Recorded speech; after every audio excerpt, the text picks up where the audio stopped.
Eu sou Sofia Reynolds, sou arquiteta e decoradora.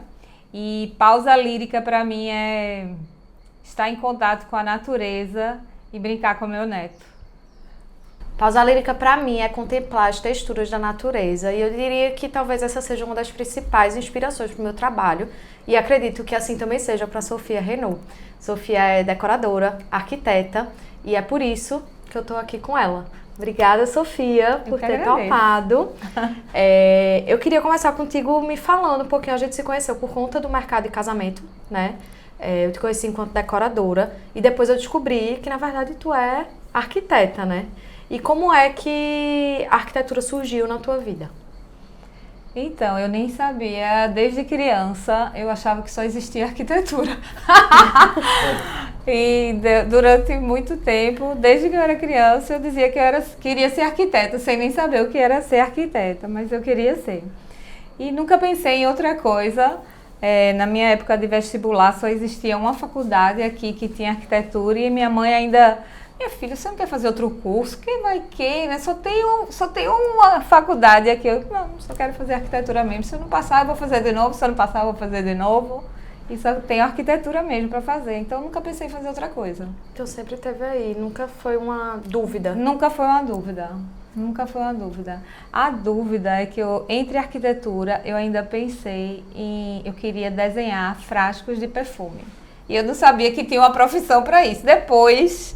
eu descobri que seria uma outra profissão, mas aí eu já tinha decidido por arquitetura. Entendi.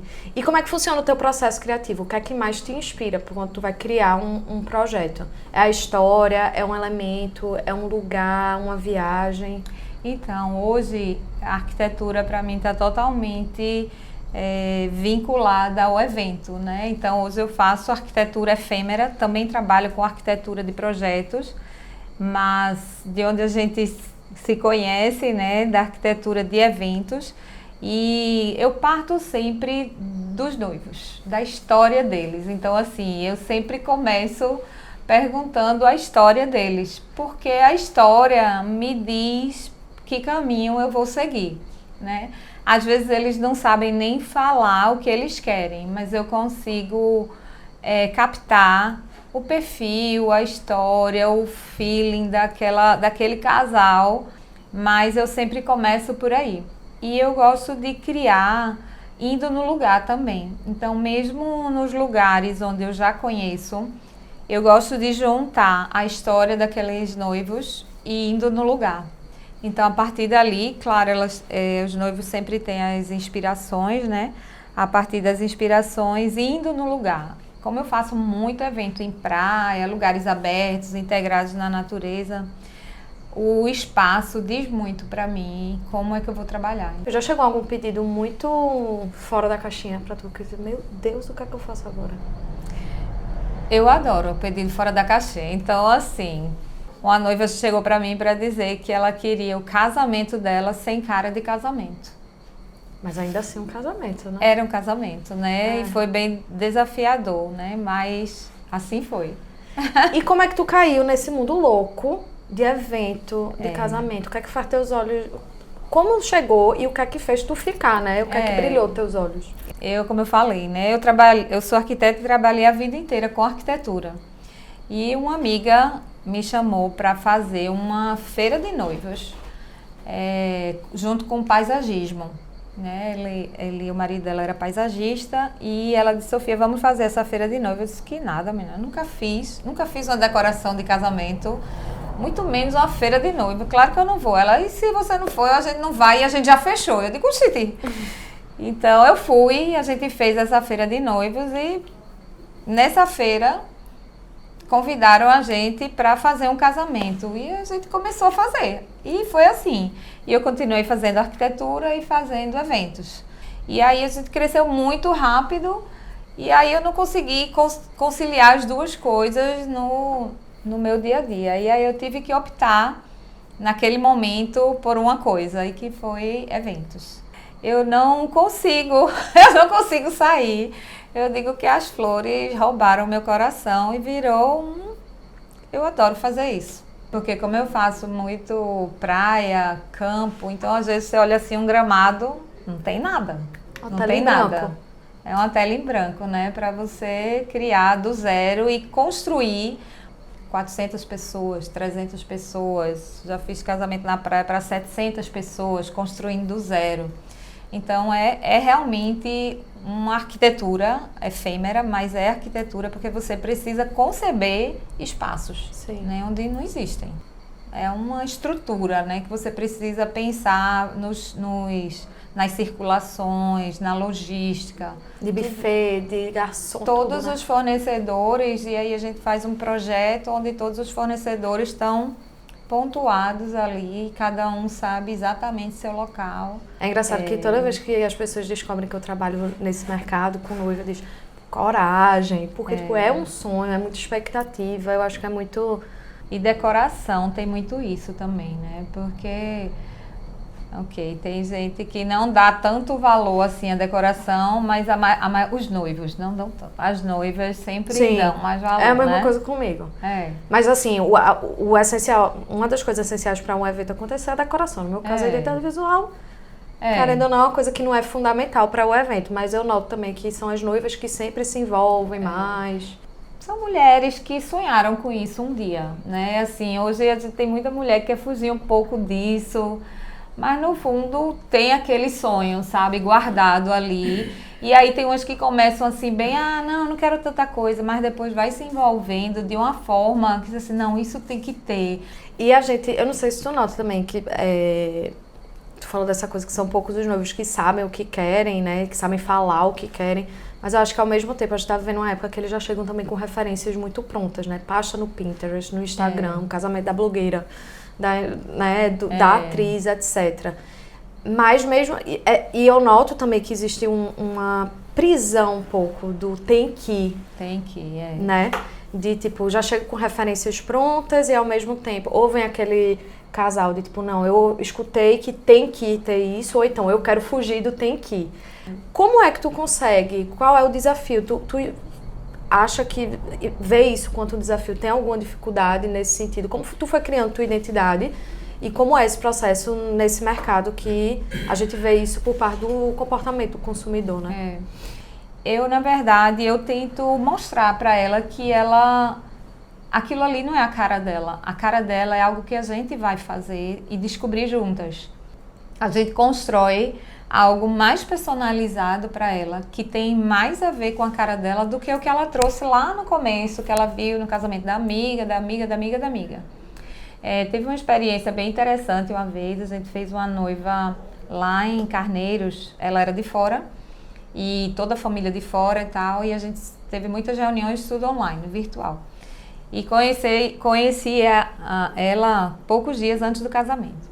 E no dia que eu estava montando o casamento, chegou a melhor amiga dela e disse, oi, tudo bem? Eu disse, oi, tudo bem. Ela disse, eu participei de uma reunião com fulano. Eu digo, foi, que bom. Aí ela disse, eu não estou conseguindo acreditar que esse casamento está mais a cara dela do que o que ela poderia imaginar. Eu digo, tu não acredita como tu me fez ganhar o dia. Porque é isso, é assim, a gente conseguir traduzir algo que está dentro da pessoa e às vezes ela não sabe expressar. E eu sempre digo, não é arrumação de móveis e levar flores, não é isso, né? É você conseguir traduzir ali num espaço um casal. E pra tu, o que é que tu quer, quando tu monta, né, o projeto, quando um evento, o que é que gostaria que as pessoas sentissem quando tu cria, né? Quando entram ali e vêm, como tu deseja que elas se sintam? Emoção. Eu sempre escuto isso, né? Eu já escutei às vezes a pessoa dizer, eu não sei o que aconteceu, mas quando eu entrei eu me arrepiei. Eu disse, eu também não sei, mas é por isso que eu tô aqui. Acho que é isso. E dos noivos mesmo. Também. Uma frase que parece que virou clichê, mas eu sei o que ele está querendo dizer, né? Foi muito mais do que a minha expectativa. Sim. Foi muito melhor do que eu esperava, né? Então, assim, e eu conheço o processo daquele noivo que está dizendo aquilo, entendeu? Então, é muito legal isso, de a gente poder chegar né, nesse ponto, nesse lugar. Eu acho que esse é a grande mágica. Mas é muito comum eu receber no dia seguinte da mãe da noiva, enfim, é muito legal. E como é trabalhar com, tu falou, trouxe esse termo, né, arquitetura efêmera. Como é? Existe algum apego? De tipo, só vai durar umas horinhas aqui? Não, já me desapeguei disso. Mas no início apego tinha? Zero, tinha. Meu Deus, tanto trabalho, tanto projeto para tão pouco tempo. Mas o evento é isso, né? Você também trabalha um tempão, mas aquilo só vai... a função dele é naquele dia. É muito mágico isso também. Você conseguir ter esse conjunto de gente, de emoção, de trabalho, de técnica, a quantidade de gente que tem por trás para aquilo... Orquestrando, né? Aquilo chegar naquele estado que está, é uma operação de guerra. Às vezes eu vou para uma praia com 30 homens atrás. Homem, mulher, né? Todo mundo assim, muita gente para dormir no lugar, se alimentar, transportar. Então, assim, não é só sobre a flor que está lá, né? Tem todo um envolvimento nisso, mas que no final é uma grande orquestra, né? Assim, tudo dá certo. E o que é que mais te emociona no dia de um evento? É poder ver que o projeto que a gente fez saiu, né? É aquela coisa, ele estava no papel, virou um 3D e virou real. É muito gratificante, muito gratificante. Teve algum perrengue muito grande que... É isso, né? Quem vê, nossa, a gente já falou sobre isso. Acha que é tudo lindo. E que não teve... Ai, que lindo, que lindo. Algum perrengue, assim, que ficou marcado.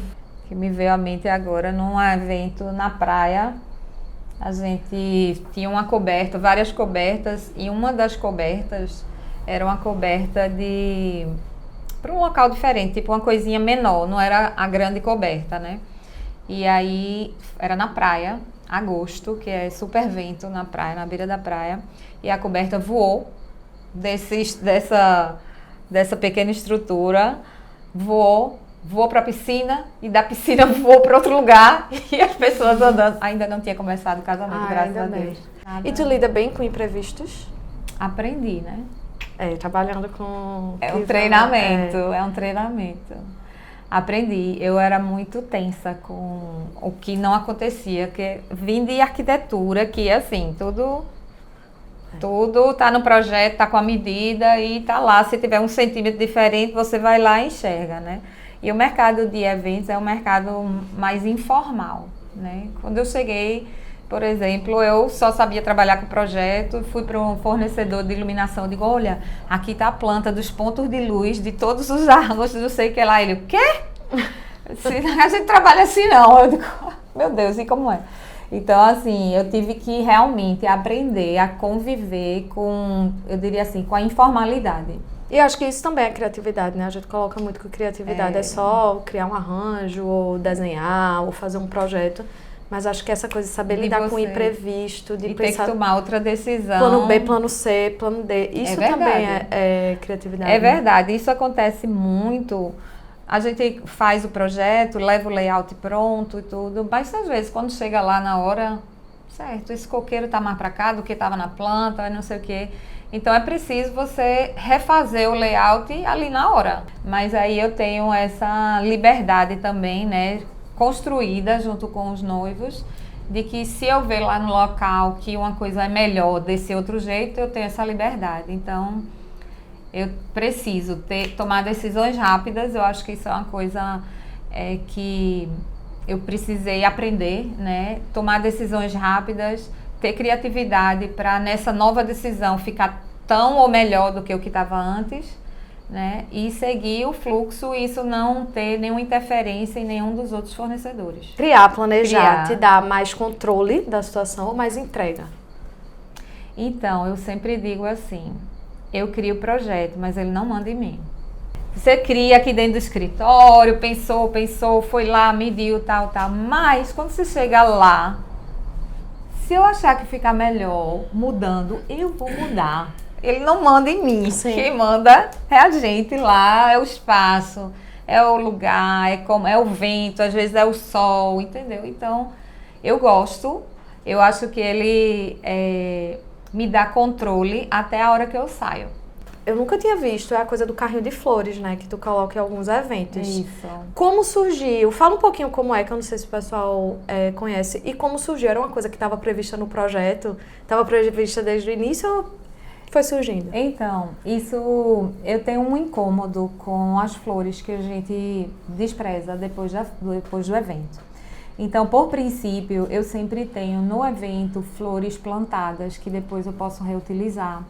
Eu uso muito árvores plantadas, porque elas voltam para o acervo. Eu gosto disso, de eu não desprezar tudo que a gente está usando, né? Então, eu sempre tenho um percentual grande de flores plantadas, por isso. E as flores de corte sempre me incomodavam, porque elas vão para o lixo, né? E sempre tem as pessoas que pedem vou levar, posso levar, posso levar. E aí surgiu essa ideia.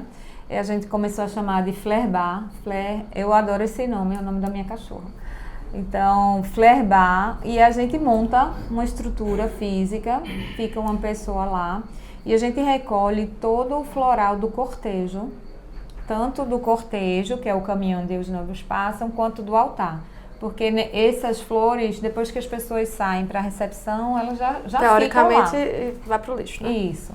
E aí a gente monta e faz um mini buquê com uma tag bonita, um papel bonito, um laço e tal. E realmente presenteia os convidados, é um mimo dos noivos, né? Um serviço à parte, mas é um mimo dos noivos para presentear os convidados. E todo mundo ama. Às vezes eu fico só para fazer o flare bar que eu gosto. E eu vejo assim, o povo, eu quero, é um sucesso. Eu acho massa. E falou de flor, tua identidade pra mim é flor, toda vez que fala flor, eu me lembro de você, inclusive em a caráter. E eu queria saber por que esse amor por flor, o que é que te encanta, assim? Minha gente, que pergunta. Deixa eu pensar se eu sei responder.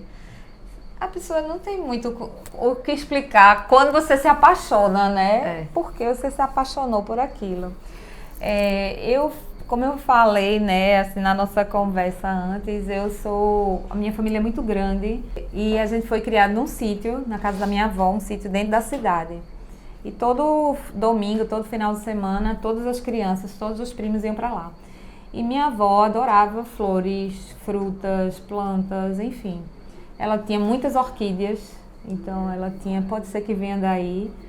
E eu acho que também a questão do quando você maneja a flor e você junta e aquele resultado, aquilo é um efeito estético que me dá uma sensação boa, entendeu? Eu não sei explicar, mas me dá uma sensação boa. E acho que por isso surgiu Florterapia também, né? Deixa eu te contar como é. Tô doida pra ver, bora sim, bora. A gente já tá aqui nesse momento que pra mim nem comecei, mas já tá sendo uma pausa lírica. E quero saber, tu tem esses momentos de pausa lírica, Sofia? Sim. A ideia desse momento, Mari, é a gente parar mesmo. É a gente induzir mesmo esse momento, né? Provocar esse momento. E eu sempre digo, eu prefiro até quando eu não tenho obrigação de fazer esse arranjo, sabe? Porque aí eu faço do jeito que eu quero, porque a ideia é você mesmo concentrar aqui nas flores, no formato, nas cores, nas texturas. Assim, né? Eu acredito assim, que cada flor vai dando a sua graça. E quando junta, às vezes você não sabe nem como é que o arranjo vai terminar. A ideia do Florterapia é bem esse, sabe? Não é aquele arranjo pronto, aquela estética perfeita, não, é bem do momento. Então, às vezes, quando eu faço, sai um arranjo. Às vezes é aquele arranjo bem fofinho, às vezes aquele arranjo mais elegante. Então, revela muito, claro, da seleção que a gente fez previamente, mas também do estado, sabe? E é isso que eu acho legal. E como aqui, posso dizer como é que eu faço? Por favor. Peraí. Qual é a ideia? A gente tem essa música natural, né? Se não for natural do jardim, uma música que te deixa num estado confortável, né? E aí eu uso óleo essencial. Esse aqui é de lavanda. Amo. Que eu trouxe dos campos de lavanda de Aix-en-Provence. Então, para mim, tem toda uma história aqui dentro. Você vai fazer assim, assim. Aí dá uma respirada mesmo. Tenta esquecer onde é que tá, dá uma despressurizada. E aqui dá 3 respirações bem profundas e bem sem preocupação. Tá. De preferência, se puder fechar os olhos. Sim.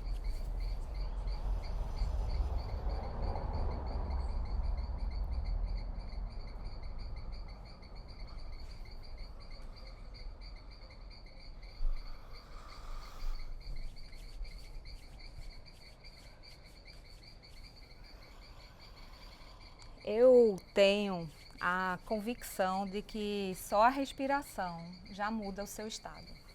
Sim. Então, eu sempre gosto de, toda vez que eu vou trabalhar com as flores, nesse formato, eu gosto disso. O óleo essencial, ele dá essa pausa. Essa pausa. Eu não sei o que tem aqui dentro, mas eu sei que dá essa pausa. E eu uso para dormir, eu uso para muitas coisas, mas aqui eu uso para isso, para trazer esse perfume, respirar, e aí estamos prontas. Bora sim, bora. O que é que a gente Aqui faz estamos aqui? prontas. O que é a principal coisa? Para onde esse arranjo vai, certo? E eu sempre digo assim, sempre que eu falo essas coisas, eu penso na vida. Para onde você está indo, para onde a gente vai, para onde isso vai. Esse vaso aqui eu escolhi, certo? Então, para esse tipo de caminho de vaso, eu vou escolher um tipo de arranjo. Para esse tipo de vaso, eu vou escolher outro tipo de arranjo. Por quê? Porque eu estou sabendo para onde eu vou e o que vai, eu crio o ambiente, mas o que vai determinar como o arranjo vai ser, no formato estético, vai ser o que a gente escolheu, certo? Então eu escolhi essa peça dourada para você, que eu adoro, que é uma peça super fácil de trabalhar, e eu escolhi essa para mim, que também é parecida, porque a gente vai usar essa espuma. Tá. E aqui não tem preocupação não, tá? É assim, caiu Deixar pra cá, assim, deixa fluir. aí, deixa fluir. Então, mas só como princípio, o que a natureza fez, deixa ela. Não tenta forçar outras coisas, deixa ela. Ela não tá caindo, Deixa cair. Deixa ela cair. Ela não tá subindo, deixa esta menina subir. Tá. Então, eu sempre, quem me guia é o formato, o estado, a seleção e elas próprias. Eu sempre gosto de ter um ponto caindo, um ponto subindo, um ponto principal, que é o que vai ficar sempre de frente. E se eu precisar fazer esse arranjo de frente e de trás, eu vou girar e repetir a mesma coisa. É engraçado que eu vejo muita semelhança com o meu criar de estampa, quando a gente vai criar estampas florais e cachos de flor, que a gente pensa nessa coisa, uma coisa caindo, um foco, alguma subindo. Isso, e uma coisinha, um milindre assim, uma coisinha se tiver também. Só vai. Ok, e aí, Sofia, me diz como surgiu a floterapia? Eita, vou dizer mesmo. É para dizer mesmo? Mesmo. Então, alguns anos atrás eu tive um diagnóstico de uma doença, um câncer de mama. E isso me trouxe muita coisa chata, triste, enfim. E eu já trabalhava com flores, mas eu não fazia esses arranjos, assim, fazia a coisa mais geral, né? E aí, o que aconteceu? Na pandemia, as pessoas, sei lá, acho que passaram a ficar mais, que foi na mesma época o diagnóstico, né, a pandemia, tudo junto. As pessoas começaram a dar muito flor, né? Não sei se você lembra, mas assim, para médico, para mãe, a emoção ficou mais aflorada, né? Então, eu comecei a fazer muito arranjo, só que eu estava numa época super péssima, né? Para fazer isso. Mas só que eu disse, certo, mas está chegando aqui, eu vou fazer debilitada. Fazendo demanda de cliente para fazer. Para fazer, só que eu estava em tratamento. E aí eu comecei a fazer isso que eu fiz aqui com você antes, eu comecei a fazer para me acalmar, para poder fazer. E aí toda vez que eu fazia, nossa, ai que bom, quero fazer outro. Aí isso começou a virar algo super natural, porque praticamente todo dia tinha uma demanda E aí com isso eu fiz muito arranjo, sem a equipe, sem ninguém, só eu mesmo em casa fazendo. E às vezes eu não estava bem para fazer, né? Mas eu tinha que fazer. Na verdade surgiu assim esse processo interno, né? E ficou sempre só comigo isso. E aí conversando com a pessoa, nada a ver, ela ia fazer um evento, ela... Meu Deus, Sofia, por que tu não faz isso? Eu disse, pra quê? Ela, vou arranjar um monte de mulher aqui. Eu digo, então tá bom. E aí começou assim. Projetos mais legais que eu vejo são aqueles que surgem de uma dor nossa, assim, que parece que a gente se enxerga naquilo. Isso. Né? Eu vejo muito isso até com esse projeto aqui, né, da Pausa Lírica, essa websérie, que de fato surgiu de uma dor minha de querer mais esses momentos de pausa lírica. Eu disse, não, eu quero fazer uma coisa nesse sentido. E como a gente faz realmente com mais entrega. Porque você faz sem aquele peso, né? Sem o compromisso. Na verdade, eu tinha o compromisso da entrega, mas acho que aconteceu de uma forma muito lúdica e muito profunda também, né? Porque era um momento difícil. Mas justamente isso, por isso que eu penso nesse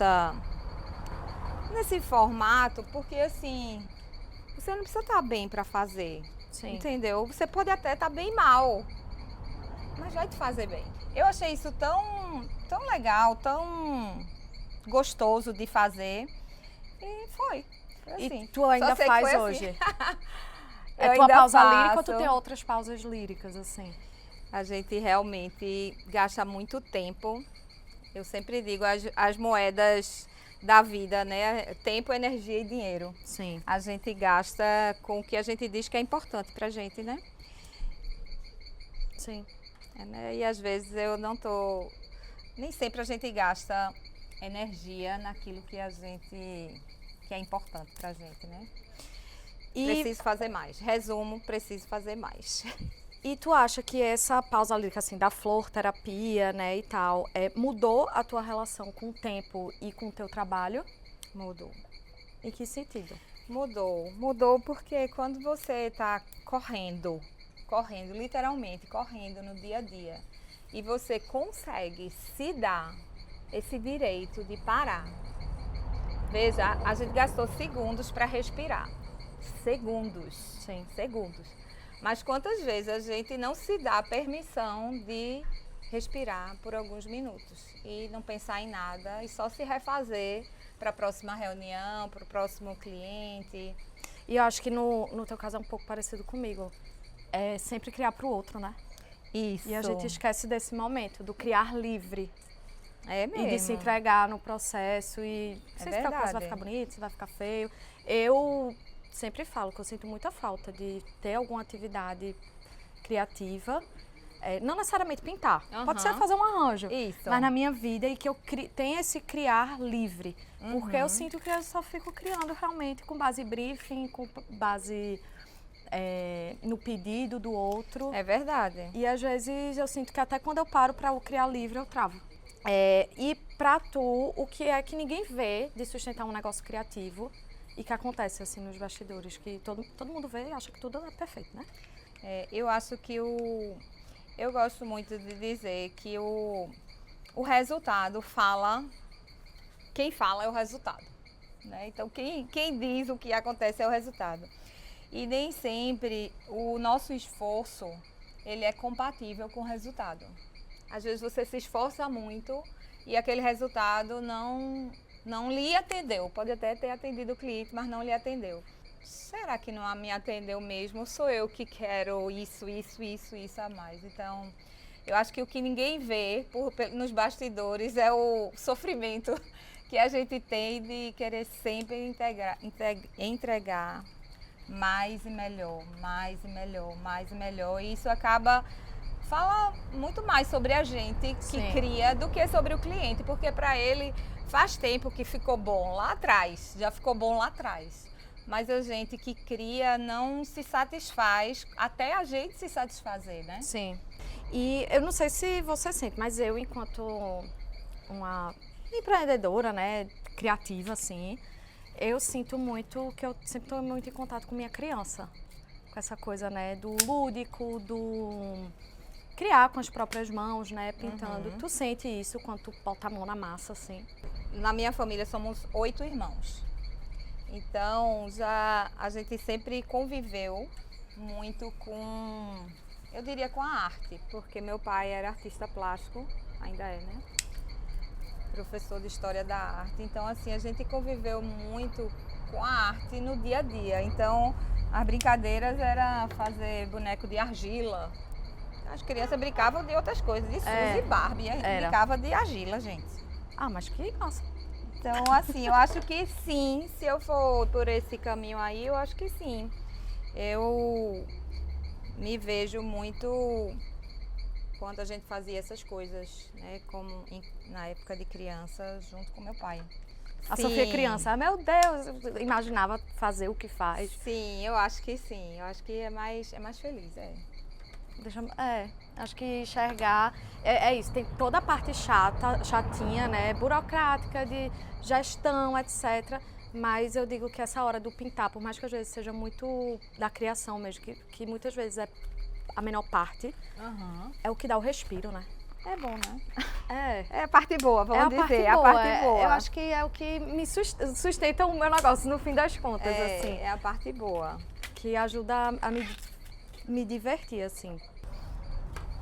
Sofia, muito obrigada por topar. Amei, Mari. Eu amei tirar essa pausa lírica no meio da correria. Espero fazer mais arranjos e aprimorar. Não é nem sobre isso, no fim das contas, né? Se jogar ao processo. E para você que está assistindo a gente fica por aqui, mas a gente se vê no próximo episódio. Acompanha a gente nas redes sociais, aproveita para se inscrever no canal, curtir, ativar as notificações e comentar aqui embaixo o que é uma pausa lírica para você.